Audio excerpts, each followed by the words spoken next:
Hey guys, so I want to show you another quick little trick. I don't know if you guys know about it, that you can get these head units to display the rear view camera as you're driving. Let me start the car up here. A lot of people knew you could do it on the older Accords, but on this one you can do it too. So I'll show you guys how to do it. It's really easy. Okay, so you do it just like the other one. You're going to push home, volume, and source at the same time to get you to that the diagnostic screen. So I'm going to do that real quick, and you're just going to hold it until it pops up. You'll hear it. Okay, there we go. Now it comes to that screen. Then push detail information and settings. Then you're going to go to guideline setup, rear wide camera, and then you can pick either one of these. I didn't know the difference. One says 90-degree on it, but it looks the same. So say dynamic guideline. There you go. That's it. So here, put my seatbelt on. I'll show you how it works. We'll put it in reverse. And of course it's got to be in reverse. I just have to get out of my garage. I'll show you here. It's pretty neat. Don't mind the glare. It's pretty bright out right now, but okay. The only thing I've noticed, you cannot play music when you're doing this. Okay, I put it in drive. See, it's in drive. Okay, there you go.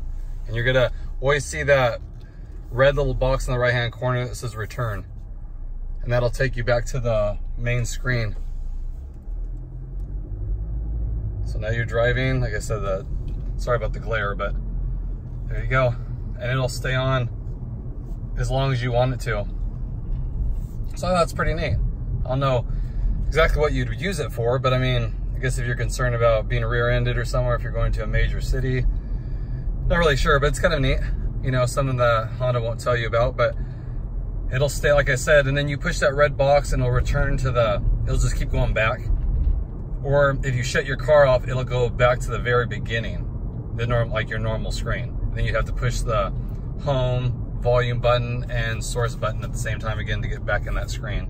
But I thought that was neat. And I know with the LX, you can do it by pushing the volume button and then numbers 1 and 6, because they have the physical buttons on that one. And this one, it's a little different. You just push home, volume button, and source at the same time. And then when it comes to that screen, you push the bottom, the bottom option on the screen that splits it in half there. You push the bottom and then go to the guideline, the fixed guidelines, or I think it says.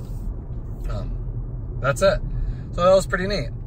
You know, so I got a couple people asking me how you do that, and I wasn't sure, so I researched it a little bit, and that's how you do it. So it's pretty neat here, as you can see. It's kind of trippy a little bit trying to drive with it and looking in the rearview mirror, or the rear camera.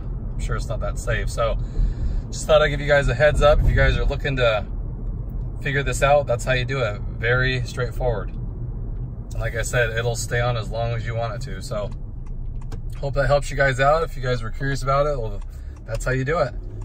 Hope everyone's doing good today. If you haven't already, please like and subscribe. I really appreciate that. It helps me put out more content. I'll have another video coming in a couple days. I hope everyone's doing good. Have a great rest of the day.